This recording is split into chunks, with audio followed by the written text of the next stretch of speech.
as long as you track your calories and stay in a calorie deficit, you can lose as much body fat as you want. See, that's what I used to think until I realized the importance of cardio and actually what it changes to you mentally and how it actually gets you to level up your physique and actually keep the results you're going to have. So in this video, I'm going to cover what cardio did for me and why I know that cardio is the only way to maintain a lean physique year round. It's very important. So first of all, if you don't know me, who am I?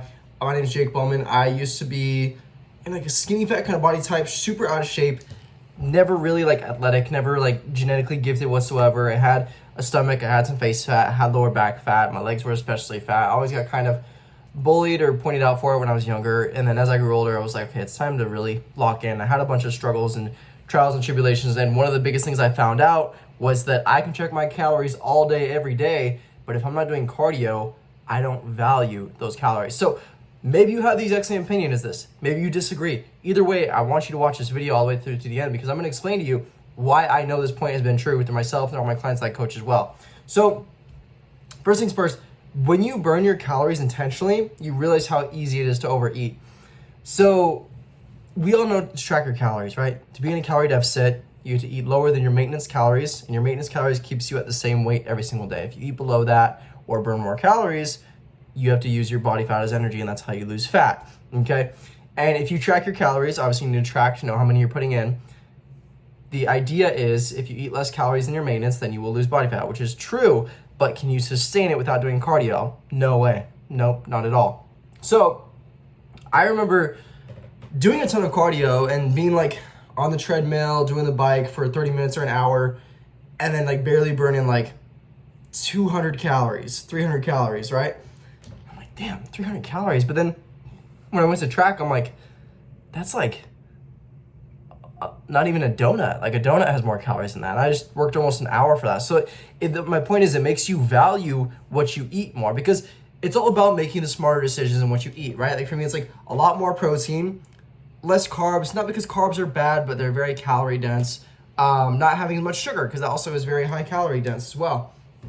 And it makes you value the low stuff even more because can I have sugar? Of course, I don't care. Like if obviously I eat fruit all the time, but like if I want to have a candy bar, yes, I can make it fit into my calories and burn enough cardio to actually make that sustainable, right? But it's more of a mental thing than anything else because you realize, oh my God, like, do I really want to overeat this 500 calorie meal instead of getting like, say you're out at a restaurant and it's like, okay, well, like, do I want to get a baked potato and a steak or can I do the steak and a side of vegetables?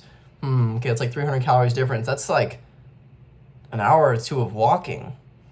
Is it worth it for just the taste and enjoyment and a little bit? And maybe it is for you. If it's worth that, if it's worth like, okay, I'm gonna go home and burn those calories and walk for an hour or 2 hours, maybe that is for you. But if you're like, nope, gotta stick with it, it's okay, I'm fine without it, it gives you this mentality in the sense of, I'm fine without it. You're like, it's not even worth it. And especially if you're not even tracking your calories, that should be the first step. But that also makes you realize, like I had a client the other day tell me, he's like, we just started tracking his calories, right? We're pretty new on everything. And he's like, I don't know. I don't know if I like tracking calories. I don't really like to see it. I don't like to see how much I'm eating. Like, I was surprised a lot of stuff that I ate and how many calories it is. I'm like, exactly, dude. That's the whole point of tracking it is you have to look and realize, oh, wow, like this trail mix that's healthy, which is what he was eating, it was like 400 calories. He's like, well, that barely keeps me too full. It's not really worth it. And I'm like, exactly the point of tracking. You don't want to live in avoidance. And the same thing goes with your cardio because if you're not tracking consistently with your calories, you're not tracking every single day, you're not missing a day, if you can't stay on top of that, and like you're obviously not going to make progress, right? Because one day you could be like off and go crazy. All it could take is like a bagel that's like 300 calories and then 200 calories of cream cheese, 500 calories. You should be in a deficit of like 300 to 500. So that could be the difference between you staying at the same weight or losing weight. Could be that difference itself. And also obviously like the elephant in the room here is like doing more cardio burns more body fat in the way that it burns more calories, puts you in a deeper deficit. So what I'm doing right now, I'm literally in a peak phase for the summer, which is what I call it because I do it with my clients as well, and I'm doing my own this summer once again. And my routine, in the morning, I do a 15-minute walk outside, get some sun on my skin. It feels amazing, right? And the thing is, I set a 15-minute timer, and as soon as that time is over, I can either keep walking or continue on with my day. But I know I have to do at least 15 minutes. And like literally today, I was like out there for like 30 minutes just walking. Some days it goes 30 minutes, sometimes it goes an hour because I just feel so good.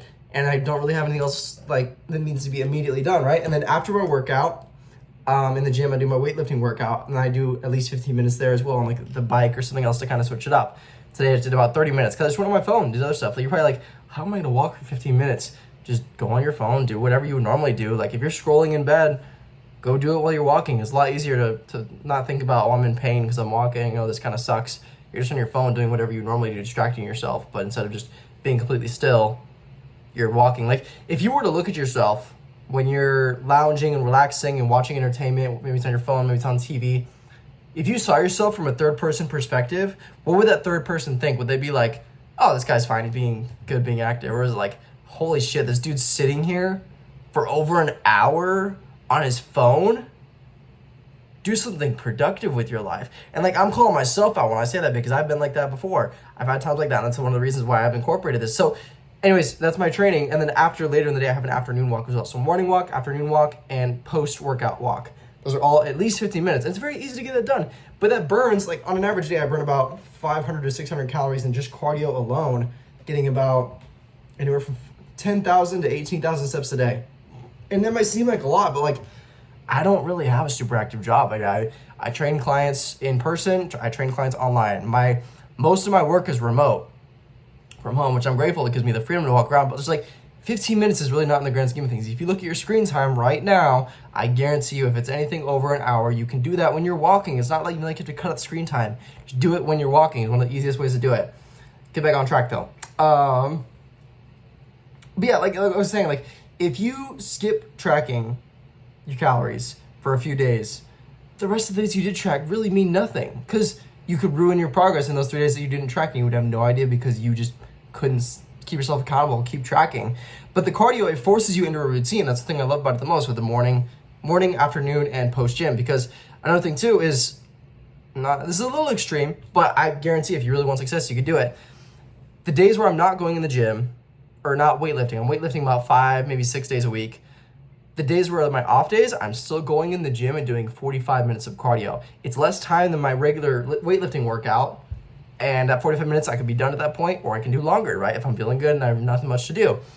And that's what's so cool about it, because it's getting me in the gym every day. Because the reason I did this is because I noticed when I wasn't going in the gym, when I had an off day, or I was just so busy with work, I just forgot to go into the gym, my diet would slowly start to slip a little bit because I was like, oh, I'm not in the gym, and the mentality of like, oh, it doesn't really matter as much. But when you're in the gym every single day, you're seeing the fit people around you, you're putting in work and effort, you're realizing, is it worth it to eat some bullshit food? Is it worth it to have a few Oreos?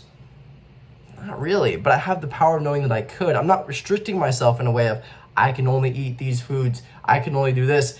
It's just more like, here's my calories, here's my range, I'm gonna make this fit by doing more cardio and eating low calorie foods. Like for example, like this morning, my breakfast was Smart Pop popcorn. Whole big bowl of popcorn, about like this big, 100 calories. I just had an apple, 100 calories as well, makes me very full. 8 ounces of chicken with mustard and honey, it's like honey mustard. And it's amazing. That's about 400 calories and 50 grams of protein. See what I mean? It's just like more protein is gonna keep you more full, lowering calories. Instead of doing regular syrup, I use sugar-free syrup. If I make French toast, I don't use the whole eggs. I make them with egg whites, right? It's like simple substitutions like that will go a very, very long way.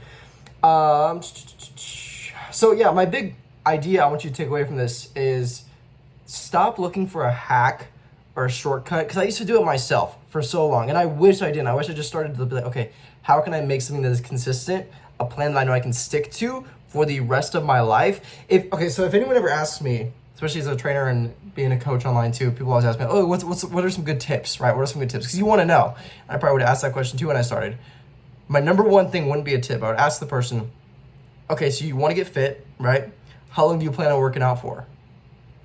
And they'll be like, oh, like an hour or something. I'm like, no, like, how many months do you want to be working out for? And if they say anything like, oh, 6 months or just a few years, and they'll back off, I tell them, no, that's where you messed up. Think about it for your life. You should immediately be like, never. Like, I remember one time I was at the gym and this kid was asking for help on his form on leg press, and I helped him, and then I asked him, I was like, just for tips, and I was like, okay, like, when do you plan on stopping going to the gym? And he kind of looked at me, he was like, never. I'm like, There you go. I was like testing or something. It was funny. But like, think about that yourself. If you have the mindset of, I'm going to lock in and grind for 12 months or 12 weeks and then get a six pack and then I can just chill there. No, your lifestyle and your decisions that have led you up to this point are the reason why your body looks the way it does. If your lifestyle was perfect, you would have a perfect physique. So when you make these changes, think about what is the most sustainable thing I can do. For me, walking 15 minutes in the morning, walking 15 minutes in the afternoon, 15 minutes after your workout, I know that's realistic for me, and I know that's realistic for you too. I don't care how busy you are. I don't care how many hours you work. I was working like 50 plus hours a week, maintaining a schedule like this and a physique like this. Literally, I was working at a hotel job in the morning, pretty early, and then obviously doing online coaching as well, like I do, posting on social media. And in the afternoon, I was working at Chipotle from 7:30 to 12 or 1 in the morning. And it was intense. It was a lot. But guess what? I still got in the gym, still did my cardio, had a lean physique. It's not an excuse. It's not viable, and it's not going to cut it. So your biggest thing is like start doing cardio. I used to have a big mental obstacle myself. I thought you had to run if you want to get in shape, and everyone just like ran and burned a ton of calories every day. And I realized, no, it's not it. It's sustainability. It's walking. It's a walk. Notice how I say for everything, it's a walk. When I'm on the bike in the gym, if I want to go hard some days, I'll go hard. Like if it's a rest day and I'm on the bike, I'm like, let's have some fun here, right? I'll push it hard. But majority of the time, I'm just on my phone. I'm still using my legs, still working, but slowly, steadily burning the calories. So even if you can do 30 minutes a day, which you can be like, oh my God, it's a lot. 15 minutes in the morning, 15 minutes at night. If you do 15 minutes after your workout, even better. But if you do that, I promise you, you will value your calories a lot more. You'll be a lot more mindful about what you're putting into your body. You can stay consistent with your diet and then also your cardio, because too, you realize cardio makes you feel good. It's a form of exercise. It literally releases dopamine in your brain. Getting outside feels incredible. And then it also makes you realize the calories you're eating. The hamburger, that's not worth it anymore. That you're like, I'd rather get it lettuce wrapped and save 200 calories. See what I mean?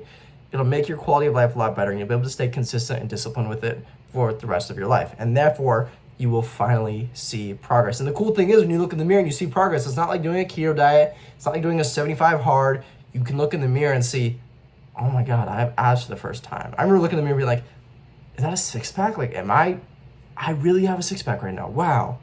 You will have that feeling, but also know it's gonna stay. You'll have the confidence of, this is here to stay.